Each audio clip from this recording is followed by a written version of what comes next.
I'm Troy Thompson.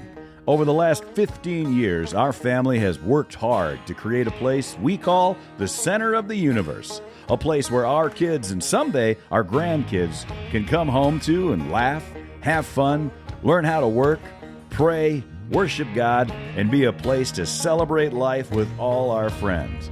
After a quarter century in uniform, I put away one set of boots for another, working on our acreage, improving the land, fixing some structures, and building new ones. We say, give back to the community, be useful, keep your hands calloused, and spread the gospel. This is a little place in a little state right in the middle of flyover country, from which cries out a voice in the wilderness to all who might want to listen, learn, and laugh along with us. This is our American dream. Hello, friends and neighbors, and welcome to Sunnyside. So glad that you're with me today, wherever it is that you happen to be, wherever it is that you are listening, whatever it is that you happen to be doing. Hopefully you're being useful and getting things done, keeping the hands calloused, and looking towards the heavens to keep things straight. It is, first and foremost, a review episode for the Sunny Side of Life, because we've accomplished a lot in the last couple of weeks. We've been pretty busy out here, and I want to tell you all about it and then get on the way because there's a lot more things that I have to get done. So let's get right into it. Hi. Good evening. Thanks for calling 1-800-MOM-HELP, the helpline for kids who need a mother's advice. What's your problem? Ooh. What's that now? You've got sparrows? Ooh. The sparrows are causing problems at your house, are they?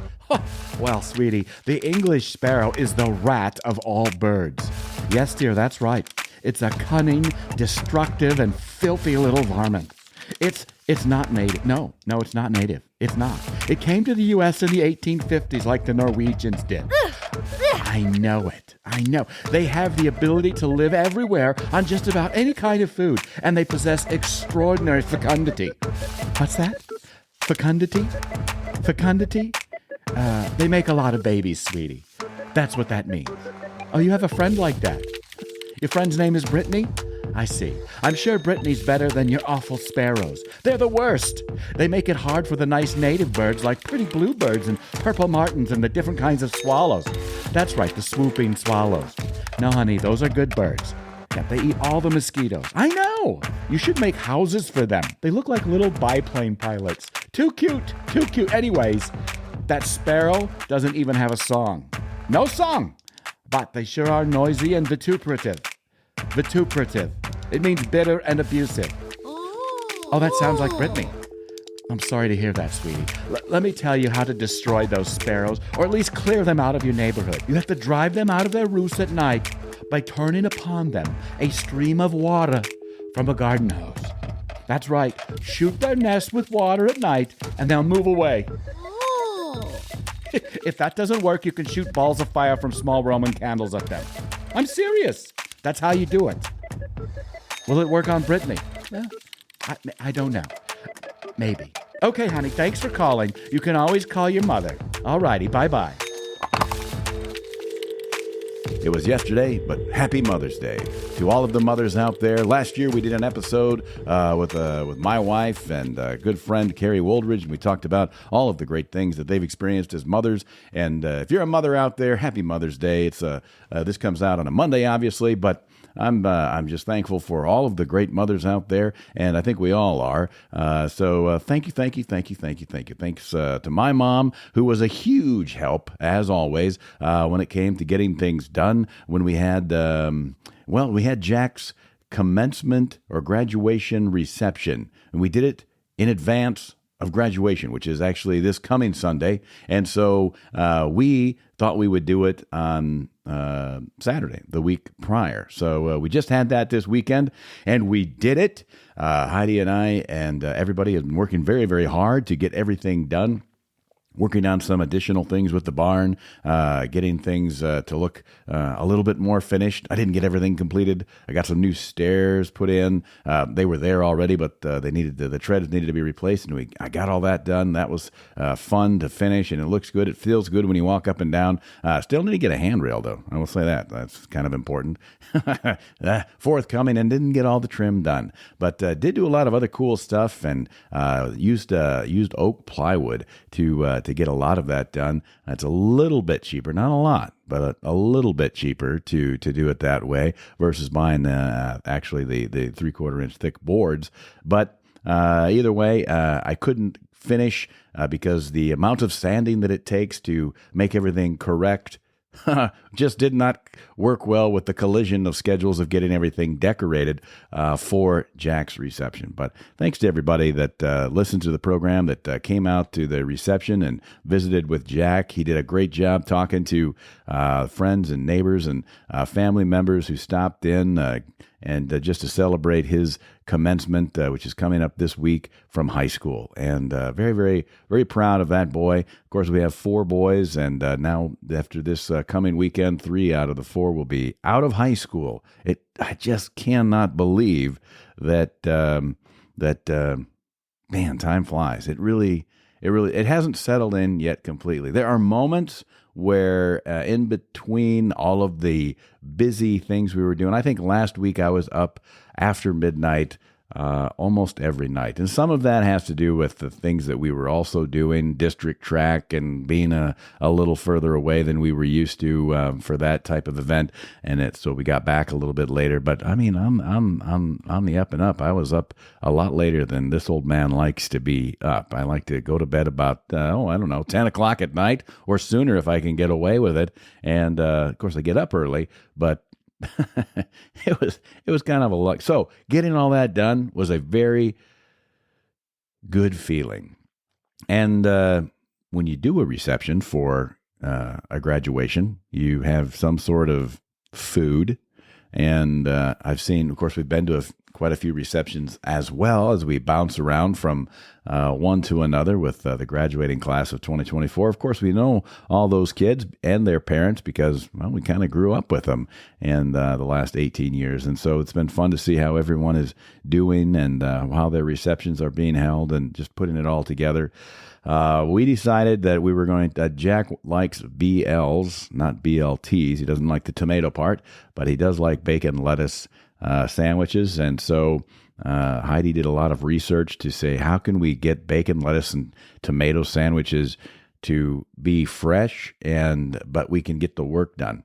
And so that involved preparing about 40 pounds of bacon in advance the day before the reception.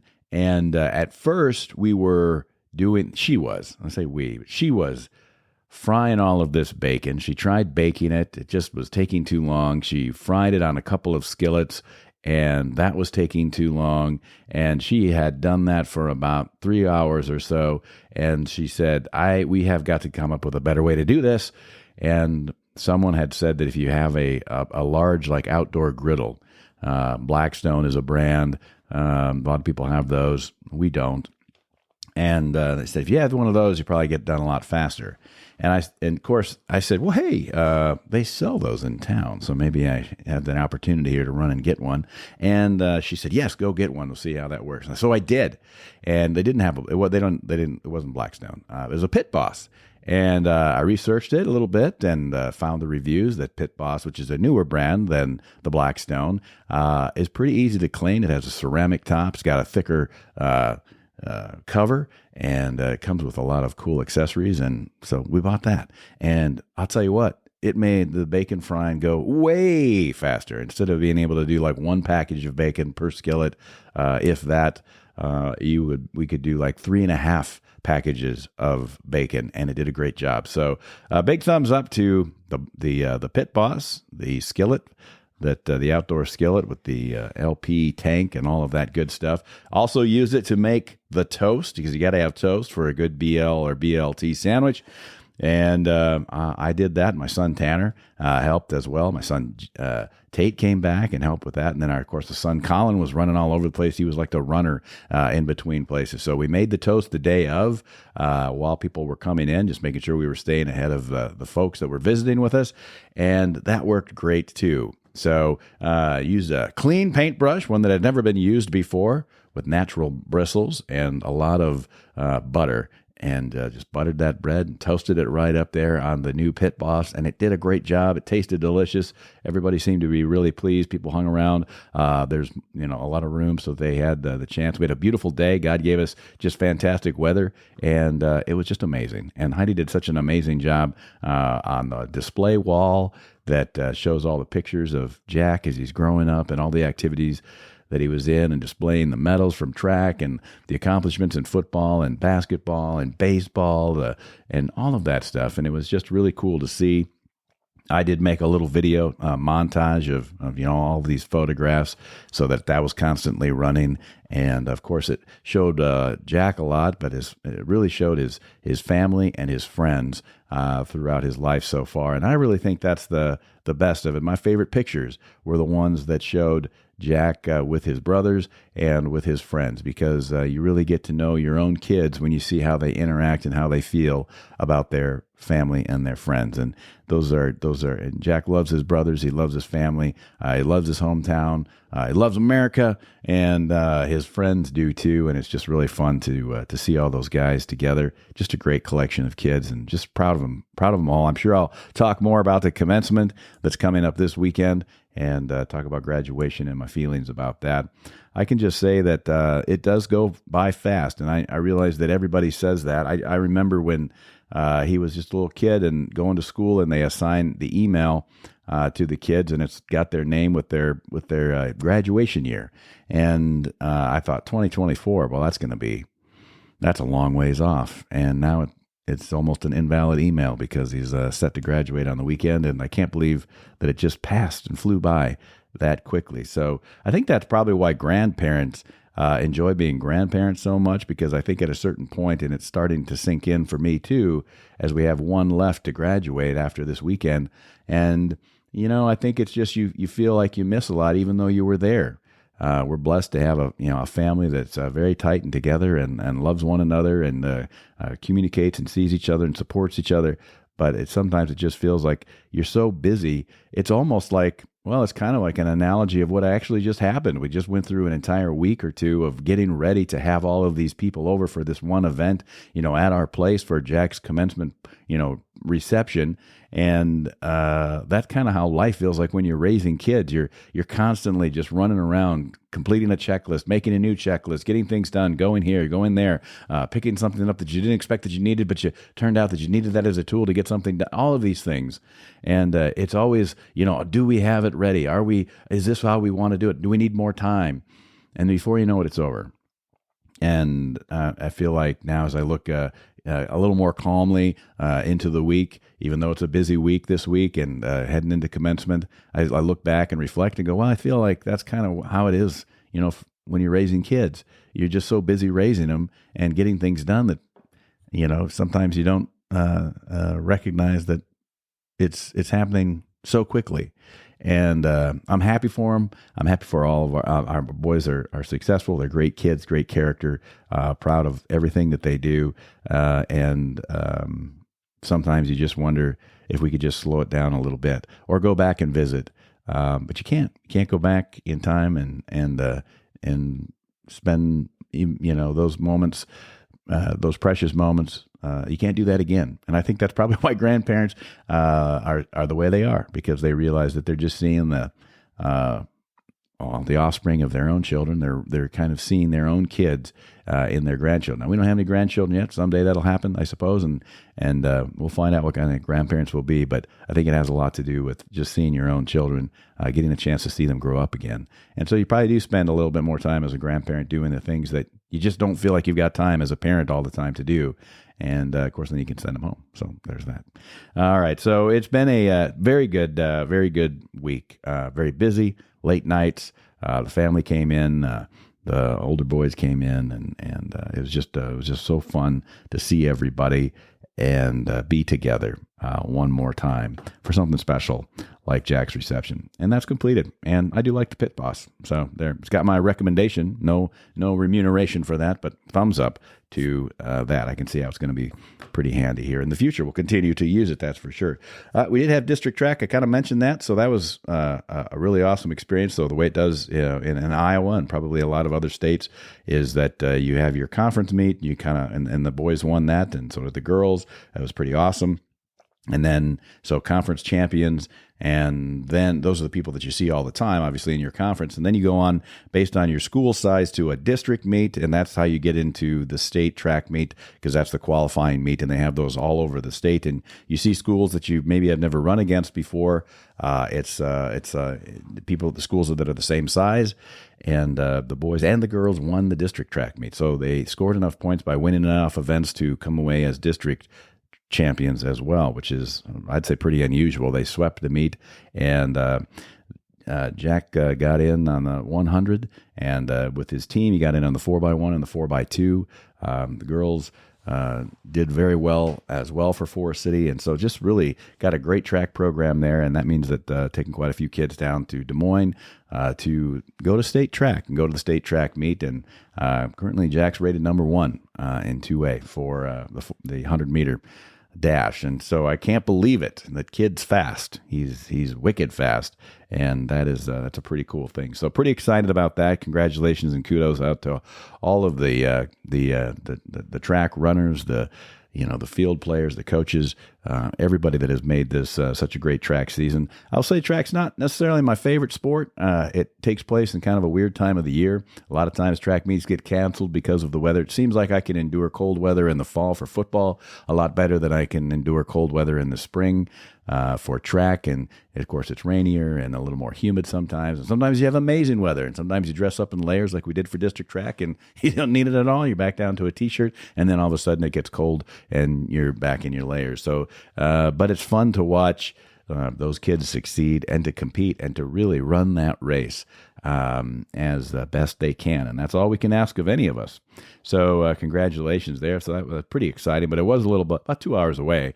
And so we had to travel a bit and took a little bit later to get home. And so yet another late night early. And I yelled a lot more. So I yell a little bit at track meets.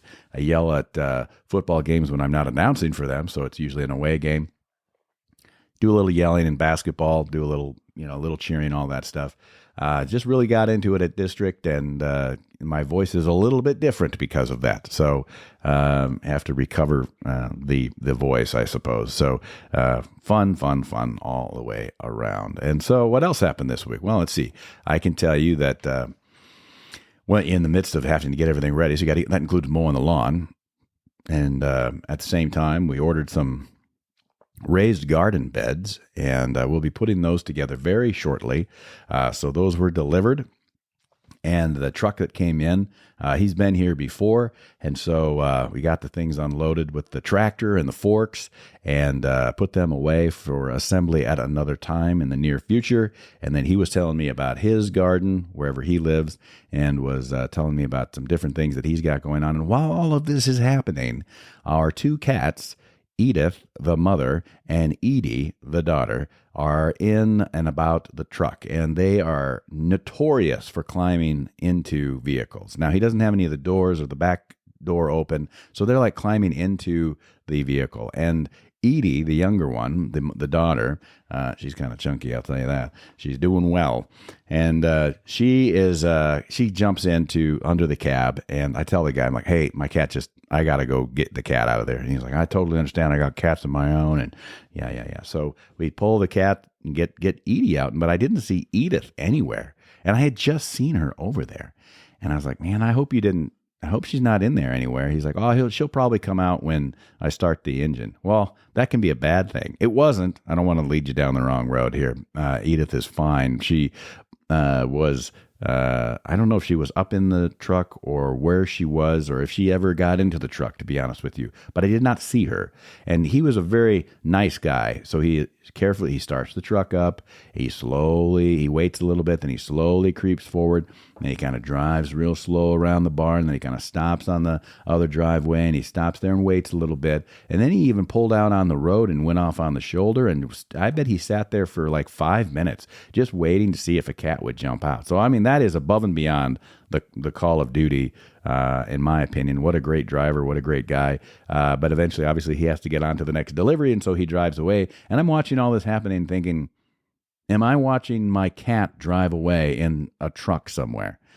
Or is she in the radio? Or is she in the fan? I don't know. It's like horrible thoughts going through my mind and nowhere to be found. I looked all over the property, couldn't find her. And I was thinking, I have to go back to mowing the lawn.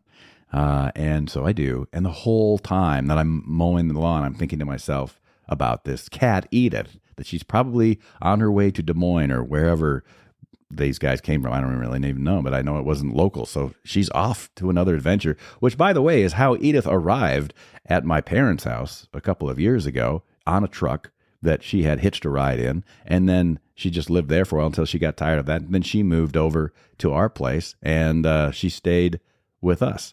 And so that's I mean, she's notorious for this.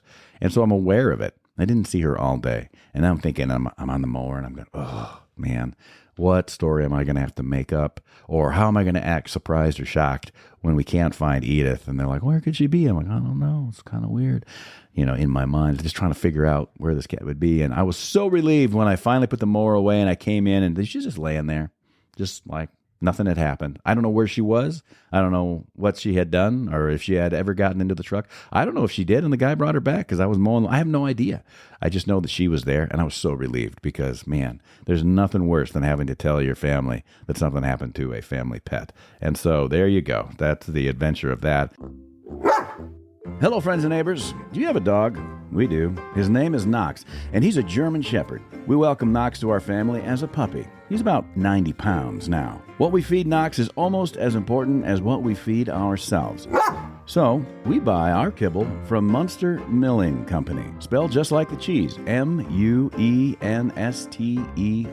They're a fourth-generation family-owned and operated animal food manufacturer located in Munster, Texas, since 1932. Munster Milling follows a strict code of ethics, having created one of the first all-natural pet food diets in the country. Their ingredients are sourced as locally as possible, so they can verify exactly what goes into Knox's tummy. They test their products, making sure their innovative extruded animal food allows for maximum availability and absorption of nutrients, so Knox can perform optimally and live a healthier life. I trust Munster because they believe we should feed Knox with the same care and compassion as we would any other member of our family. And all the Munster recipes are formulated by PhD animal nutritionists, whether it's their awesome kibble, mixers, or treats. And since every dog is special, Munster can customize your order specifically suited to your dog's dietary needs with amazing enhancements such as salmon oil, probiotics, beef bone broth, bacon fat, MCT oil, dried salmon, goat's milk, dried liver, dried cheese, freeze-dried beef, elk, or chicken. Ingredients that your dog will just love and will help support their immune system, digestion, skin health, and shiny coats. I like Munster Milling Company for its customer service. They even send a nice little note with each delivery. And I can set my deliveries so they fit our schedule. Knox likes Munster for the taste. Maybe it's time for you to switch to Munster Milling Company too. Just click on the link in the show notes to get started and share the sunny side of life with your dog, just like Knox.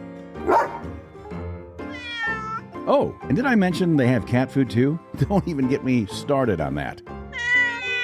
Edith and Edie love Munster too. Go to the show notes, click on the link, and get started. Now, back to the show. That was the last time that the John Deere tractor with the forks worked. Put the tractor back away. I knew I was having like some starter problems. It seemed like it was starting to go out, and I'm not a mechanic, but I mean, that's what it seemed like to me. And so it finally did go out. Of course, fortunately, it was parked in the barn. Now it's stuck in the barn because it won't start.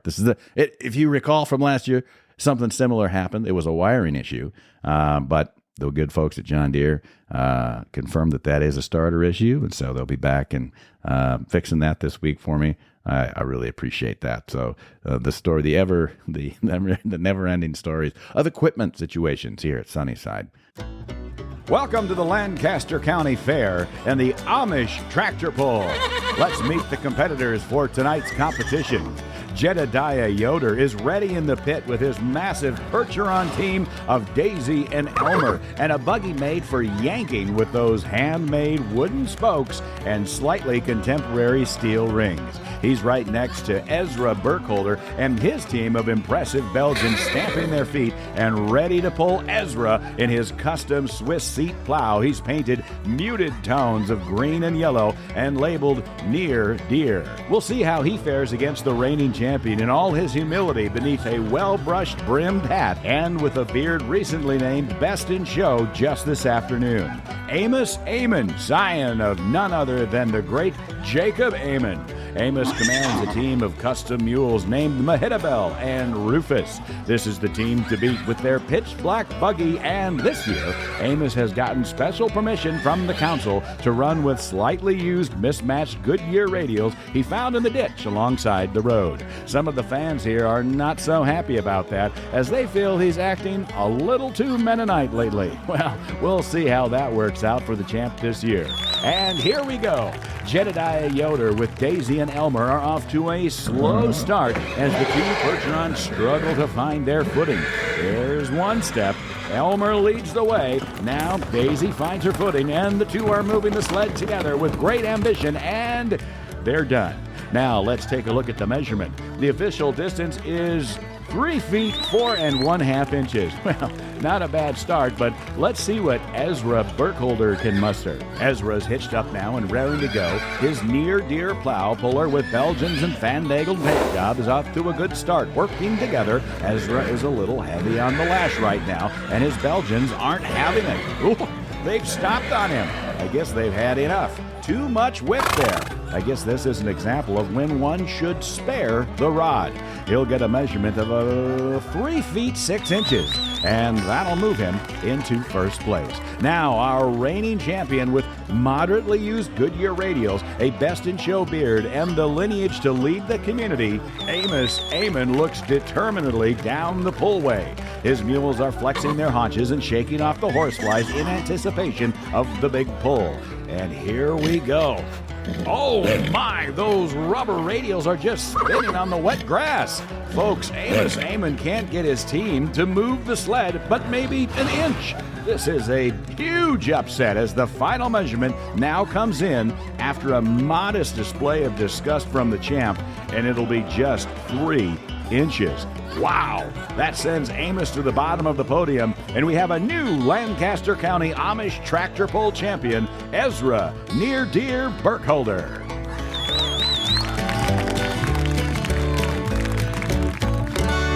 There you go. Now, speaking of some equipment, I have, as you know, a baler, and baling season is upon us, and the alfalfa looks fantastic. I don't know if it's award-winning, but my friend Donovan Johnson says that the one crop that we got off of the new hayfield last year that came in late in the fall is like crack for his animals. They love it. They love the alfalfa hay so much, and it's good alfalfa. And they're kind of big bales, big square bales. Not the big square bales, but they're just, I probably don't have the baler set right, so they're a little bit bigger probably than they should be. But they're great. It's great. So I hope that that's the case. And the alfalfa looks super strong this year, this spring, and so it's getting to be about time to cut that and turn that into nice bales that we can store and probably sell it on, to be honest with you. So that's exciting, and hopefully we get 3 harvests of alfalfa this year. We'll see what the weather does, but right now it looks pretty good, and fortunately it's holding off so that we could get through our reception period and commencement and all these other things. But because I have that little hayfield and that baling equipment, and our neighbor who a new couple has moved in and taken over the campsite just about a quarter mile away, half a mile away. That's called Three Fingers Campground. Very popular. They added 22 new sites for more campers. It kind of sits around three little ponds or one big pond that's got like three little inlets or fingers. I don't. It's called Three Fingers for that reason, and they are doing a great job. Very interesting people. I met the wife last fall because she came down and bought, I don't know, 5 or 6 bales of the straw oat hay, and then I met the guy last week, so the week prior to that, I was mowing the lawn and he stopped in, and I was like, oh, "Who's this guy?" And I was a little worried because prior to that, I had made a comment and posted a video on my personal Facebook about a farmer that I don't know that has a big problem with wind erosion. There's just one particular field in the neighborhood that just whips up and just is just the topsoil. I don't know if there's any topsoil left. There probably is topsoil, but it's just it's kind of a mess. And so I had seen that a few times and I was just kind of annoyed by it. So I don't usually do this, but I took a video as evidence saying, as I jive through it like it's a little haboob or something like that, and put it on Facebook. And the thing about with me and Facebook is if I post anything at all, I usually will put something on there and I don't share my Facebook with everybody, so don't get excited. There's one for the sunny side of life, and I don't do a very good job with that either. So you can imagine how very rarely I post anything on my own.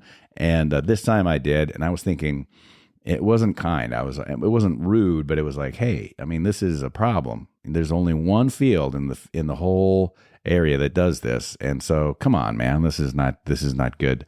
It's not good farming practices here.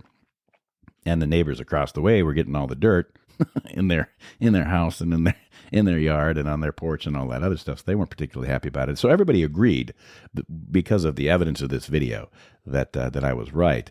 But there was a lot of commentary in the comment sections. But I never follow up. It's like I almost I guess just kind of come in and make a comment and then never go back to it. I was like, this is what I had to say. And then I don't engage in conversation after. Other people do, which is not the place to do that. Like social media is not the place to have a conversation. So it's more of a place to just say, hey, this doesn't, hey, look at what we did. And then, but you don't have to have, I don't live for comments and feedback. And I just put this out there more as like some insight. An observation, really, is what it was. And then other people commented, and I let it go. It's like, crop dusting on Facebook is what it is. I'll just come in and kind of fart out an idea and let the room stink up and walk away. Never admit that.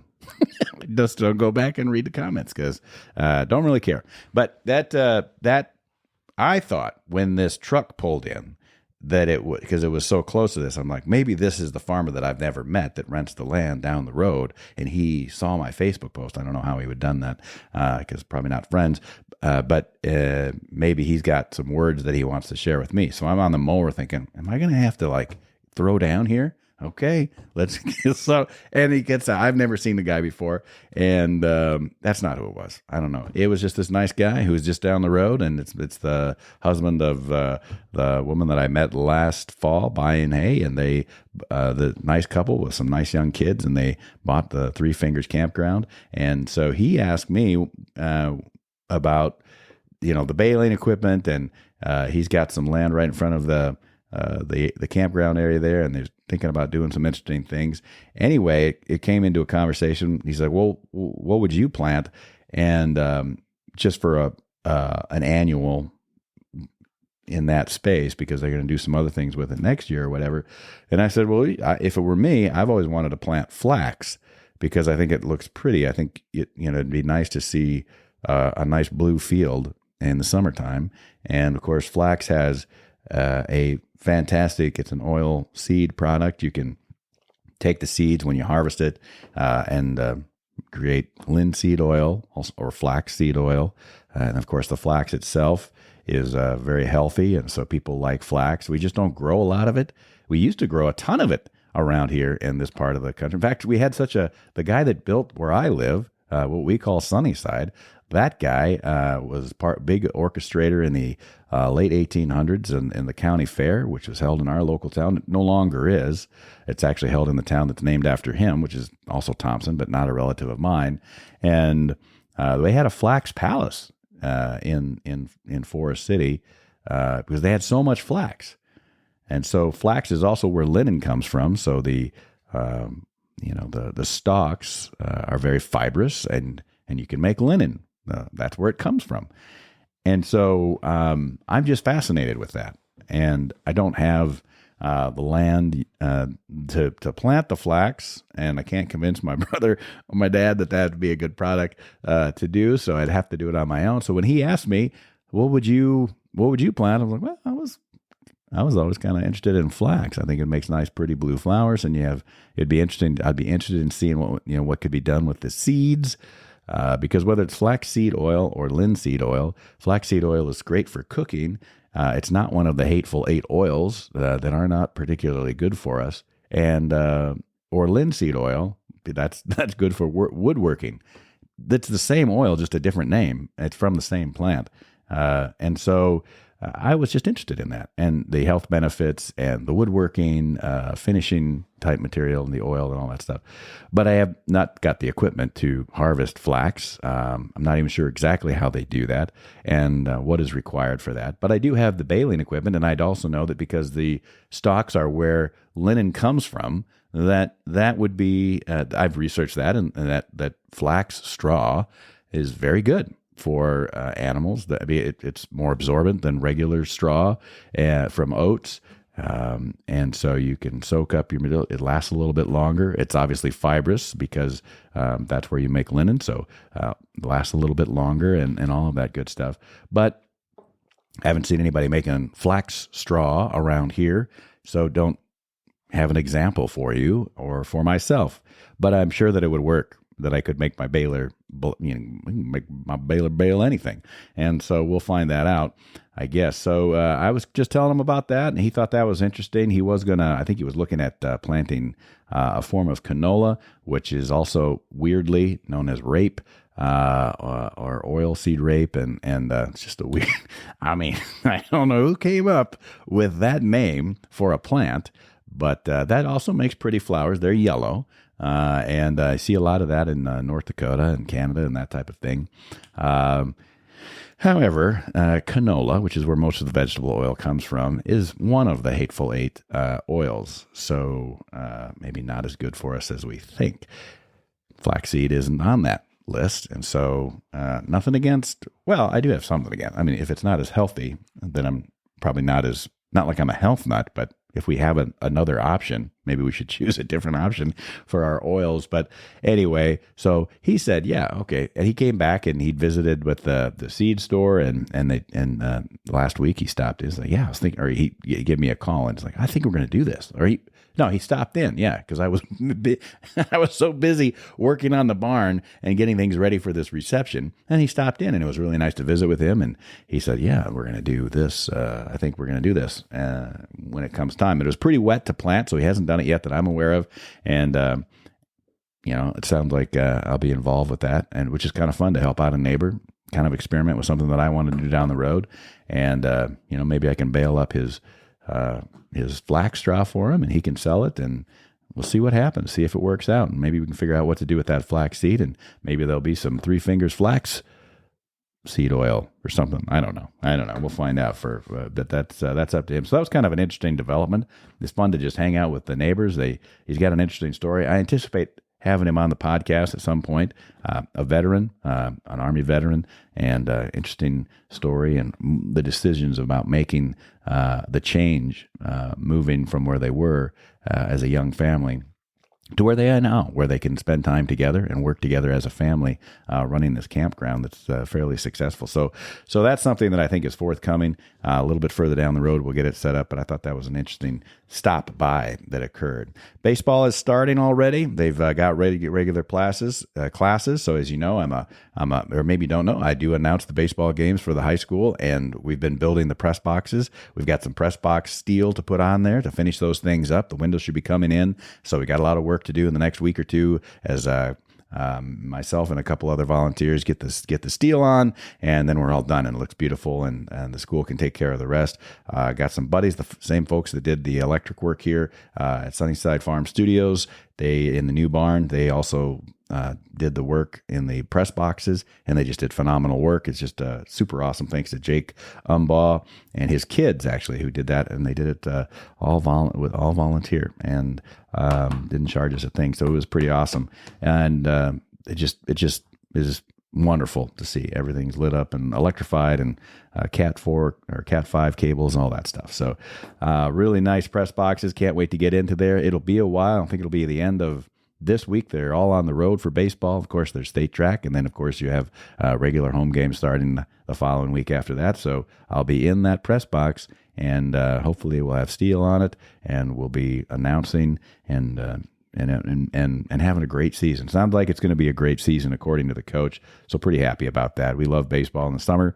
Can't wait for that to happen. And it'll be the last summer of baseball for our son Jack. And he's had a pretty successful career from USSSA and all of that stuff, and into and all the way into high school. And now this is the final season for that. Of course, Colin's still in it and playing baseball and all of the sports. So we'll be watching baseball for quite a while, as well as the others.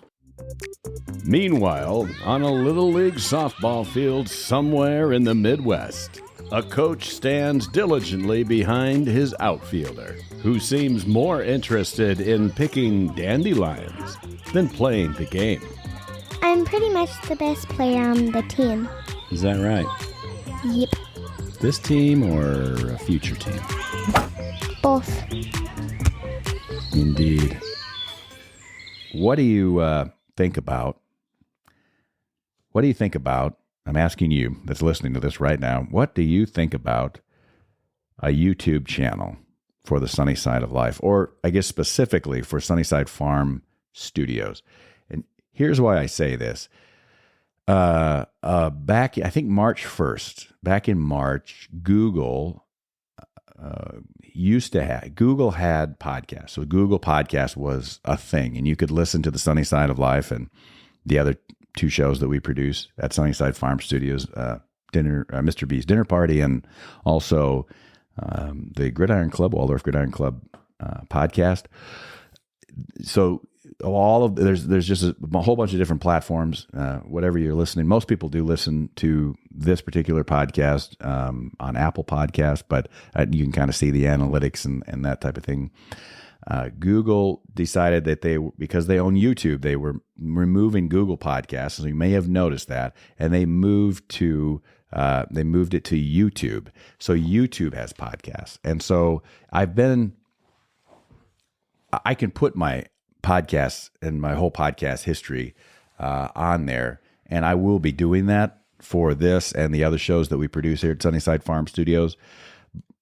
And so it's a YouTube channel that would be Sunnyside Farm Studios and all of that, but it's not, and it would have that's where you'd get the podcast. So you would be able to listen to podcasts as people do it would just be in one more platform. And I don't know how much traction, that will have, but it's another platform like Spotify and Deezer and obviously Apple Podcasts and all that other stuff. So that is what we will need to do. But as far as video, as you know, I'm fairly reluctant to do a video of our shows.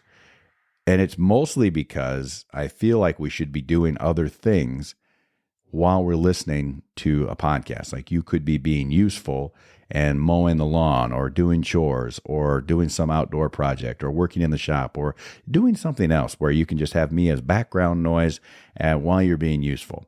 I like that. That's how I listen to my podcasts. And so I feel like that's a good habit, that you can do two things at once and listen to some information or entertainment, but at the same time, not have to sit in a chair or on the couch, veg out, and watch something on a screen.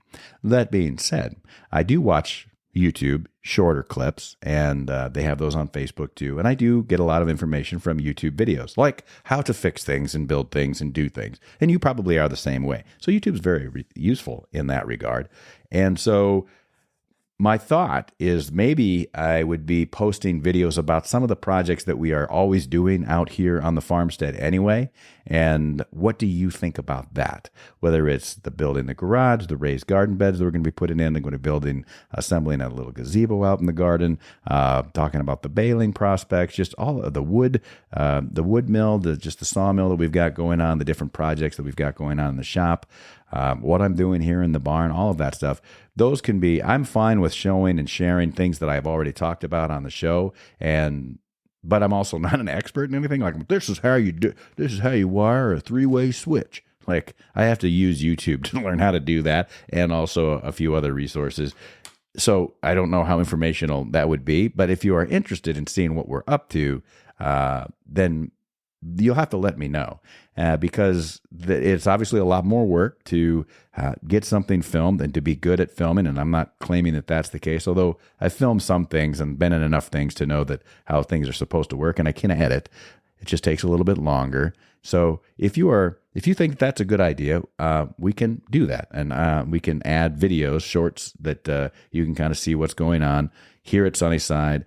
The sunny side of life, and maybe things that are going on with Mr. B's dinner party. I don't know. We'll just see how it goes. If you're interested, if you think that's a good idea, then by all means, let me know. And you can let me know. This is a new feature that you may have noticed as you listen on your whatever platform you're listening to this, that you have now got the ability to text your input. So you can actually text the show. You can text me or Mr. B or me and Andy on the Gridiron Club podcast just by simply hitting the link there to text the show. And that's probably the fastest and easiest way. It's a new feature that allows you to communicate with the show. It lets me know what's going on, and I'm interested in that.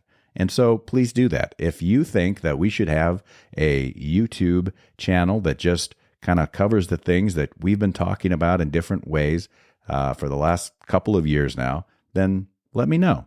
Also, let me know if you don't think we should do that. If you like it the way it is, if you think whatever, or maybe you think, listen, Troy, I don't think YouTube's going to let you have all that content that you want to, whatever. By all means, I'm interested in your feedback, and I appreciate whatever insight that you might have. So there it is. Text the show, new feature. You can do it just from listening to this show. It's just a link that you click on, and you can send your message. And hopefully you're kind, but if not, I'll probably read it anyway. There's nothing much that I haven't heard or seen. So there you go. And finally, I have to say, just if nothing else, this has been a wonderful and great week for the family, for all of us here at the Sunny Side of Life. It has been a lot of work. It's been a lot of moments of reflection, and sometimes and someday soon, who knows when it'll come, I'm sure it'll catch up with me. But for right now, it's still kind of, the wheels are still kind of spinning as we're settling down. And I just know how special this week was, and how special this week that is transpiring right now is about to be, and what comes after that. So no matter where you are, or what part of the parenting cycle you're in, whether they're at home or they're moved out or somewhere in between, or whatever it happens to be, I just want you to know that I appreciate you listening to this, spending time with me, and I hope that you spend quality time loving on your family, loving on your friends, being together, and taking in every special moment, because that truly is what it is all about in the sunny side of life. And that's going to be it for this episode. It's a quick little shorter show, and I'm okay with that, because I'm tired, man. It's been a while. It's been a lot. It's been a lot of work, and I can't wait to jump into some more. So have a great day, and we'll talk to you soon, right here, next time on the Sunny Side of Life. I want to thank all our friends and guests for stopping by for this episode of the Sunny Side of Life. All the Sunny Side of Life players who stopped by, creative support provided every day by my incredible wife Heidi and our fantastic 4 boys. Thanks to every one of our listeners. That means you. A big shout out to my brothers and sisters in uniform holding the line around the world. Share the word, folks. Let the people know what we're up to. Subscribe so you never miss an episode, and follow us on social media. All skits are written or adapted and directed by me, Troy Thompson, and are produced here at Sunnyside Farm Studios and delivered to all platforms by Buzzsprout. Music and sound effects are provided by Soundstripe. The Sunny Side of Life is a weekly production about our life on the family farmstead here in Iowa, the liberties we prize, and the pursuits which make us happy. Now, none of this is possible without Christ in our lives. For the Lord God is our sun and our shield. He gives us grace and glory. So may the Lord bless you and keep you, and may the sunny side of your life, liberty and pursuits, be in Christ, and made evident unto you each and every day, and give you peace.